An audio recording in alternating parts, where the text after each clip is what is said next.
میرے لورز بھی ہیں، میرے ہیٹرز بھی ہیں. یہ عزت اللہ کی طرف سے ہے. کسی کی ذلت ہے تو وہ اللہ کی طرف سے ہے. ان کے لیے ضرورت ہے کہ نوک نوک کہ ہم نے جو کچھ بھگتنا تھا، جو کچھ بیڈ ٹائم جو بھی ہم نے دیکھنا تھا وہ دیکھ چکے ہیں. حسن ایوب خان کے تمام دیکھنے والوں کو السلام علیکم. ناظرین، ملٹیپل سٹوریز کے ساتھ آپ کی خدمت میں حاضر ہوں. پہلی خبر، علیمہ خانم آج پھر جو عدالت ہے اس کے سامنے پیش نہیں ہوئی. 10ویں بار عدالت کی جانب سے ان کے ناقابل ضمانت وارنٹ گرفتاری جاری کر دیے گئے ہیں. اب بات یہ ہے کہ بار بار موقع فراہم کیا جا رہا ہے اور وہ بار بار عدم حاضری کو یقینی بنا رہی ہیں. اب آج پیر کے دن جو ہے وہ سماعت تھی، تو کل منگل کے روز وہ پھر اڈیالہ کے باہر جا کر اب وہاں پر ڈیرا لگا لیں گی. پھر وہاں پر جا کر وہ سیاسی بیانات بھی دیں گی. وہاں پر وہ اپنی جو پارٹی کے اوپر گرفت ہے اس کے حوالے سے، اس کو یقینی بنانے کے حوالے سے، اس کو مزید مستحکم کرنے کے حوالے سے اور اپنے آپ کو عمران خان کے لیے یعنی کوشش اور کاوش کرتا ہوا دکھانے کے لیے وہ وہاں پہنچیں گی. جبکہ عمران احمد نیازی صاحب نے بڑے واضح اور دو ٹوک انداز میں ان کو کہا ہوا ہے کہ اڈیالہ کے باہر آنے کی ضرورت نہیں ہے. اڈیالہ کے باہر کسی قسم کا آپ مجمع نہ لگائیں. آپ کے لیے بہتر یہ ہے کہ آپ ہائی کورٹ اور سپریم کورٹ کے باہر جائیں. اب تو کانسٹیٹیوشنل کورٹ آ گیا ہے، اب تو وفاقی آئینی عدالت کے باہر ہی آپ پہنچیں، وہیں پر ہی ہائی کورٹ ہے اور وہی بیسکلی سپریم کورٹ ہے. تو جائیں وہاں پر، وہاں نہیں جائیں گے، اڈیالہ کے باہر پہنچیں گے، کیونکہ یہ ان کا پولیٹیکل جو آبجیکٹو ہے اس کے لیے ان کا وہاں پہنچنا ضروری ہے. اب سوال یہ ہے کہ علیمہ خانم کے خلاف کیا ہونے جا رہا ہے، اتنی بے بسی کیوں دکھا رہی ہے عدالت؟ تو بات یہ ہے کہ ان کی جو مختلف جائیدادیں ہیں، ان جائیدادیں یا کمپنیز کے اندر جو ان کے شیئر تھے، بینک اکاؤنٹس تھے، وہ تمام کی تمام چیزیں جو ہیں وہ اس وقت ان کو منجمد کیا جا رہا ہے. اچھا، یہ اور دوسرا ایک یعنی ان کو موقع مل رہا ہے، بار بار موقع دیا جا رہا ہے اور ان کو گرفتار نہیں کیا جا رہا. اور وہ کیوں کر رہی ہیں؟ وہ اس لیے کر رہی ہیں تاکہ ٹرائل نہ بڑھ سکے. اچھا، میں یہ بات بتا دوں کہ جس کسی دن اگر ان کو گرفتار کر لیا گیا تو پھر جب ٹرائل شروع ہوگا تو پھر ٹرائل زیادہ لمبا بھی نہیں چلے گا. پھر علیمہ خانم صاحبہ جس دن اگر آپ گرفتار ہوگی سزا سے پہلے، آپ نے اگر بار بار یہ روش رکھی تو وہ وقت دور نہیں ہے کہ آپ کو گرفتار کر کے پھر ٹرائل کو ایکسپیڈائٹ کر دیا جائے. اور یہی ہم نے ہوتا ہوا کئی جگہوں پر دیکھا ہے. ہم نے دیکھا ہے کہ جب اس طرح کی چیزیں ہوتی ہیں تو پھر اس کا کانسیکوینس اور اس کے رد عمل میں عدلیہ کیا کرتی ہے یا آپ کی جو ایک نظام ہے وہ کیا کرتا ہے. تو پھر آپ نے بڑا چیخنا چلانا ہے. اس لیے آپ نے جو چیلنج کیا ہوا ہے اس معاملے میں، اس کیس کی اگر میں بات کروں تو 26 نومبر کا یہ معاملہ ہے. اس کیس کے اندر یعنی 9 کے قریب ملزمان کو سزائیں ہو چکی ہیں، وہ اپنی سزائیں کاٹ چکے ہیں. جنہوں نے کنفیشن کر دیا تھا کہ جناب بالکل یہ ہم سے ہوا، جو ورکر تھے، تو آپ کس طریقے سے کہہ سکتی ہیں کہ اس عدالت کی جورسڈکشن نہیں ہے جب کچھ لوگوں کو سزائیں 9 کے قریب لوگ ہیں، 9 کے قریب ملزمان جو کہ مجرم میں تبدیل ہوئے اور سزائیں اپنی کاٹ چکے ہیں اسی مقدمے کے اندر، اسی عدالت سے. لیکن آپ نے یہ موقف جو ہے وہ اڈاپٹ کیا ہوا ہے کہ جی یہ اس کی کہتے ہیں کہ جورسڈکشن نہیں بنتی. جو غریب ورکر تھا اس کے بارے میں تو آپ نے پرسان حال نہیں پوچھا جو گرفتار ہوا تھا آپ کا. لیکن آپ لیڈر بن رہے ہیں پارٹی کے اندر. یہی تو میں کہتا ہوں زمین آسمان کا فرق ہے. ورکر کی کوئی عزت نہیں کرتا. ورکر کو ایز سچ ایک ایندھن کے طور پر استعمال کیا جاتا ہے اور جب ضرورت مکمل ہو جائے تو پھر ان کو ٹیشو پیپر کی طرح پھینک دیا جاتا ہے. یہی آپ کا کام ہے.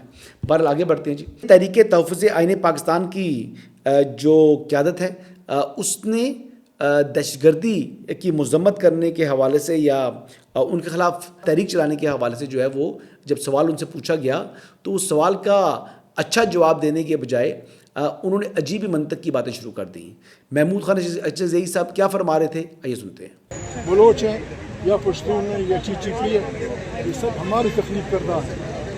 ان سے آپ ایک بات کریں کہ لیس دین انڈیپینڈنٹ، یہ کہ آپ پاکستان سے آزاد ہونا چاہتے ہیں، اس کے علاوہ آپ کو کیا چاہیے؟ ڈائلاگ کریں. یہ کیا بندوقیں لے گی، کیا کرو گے؟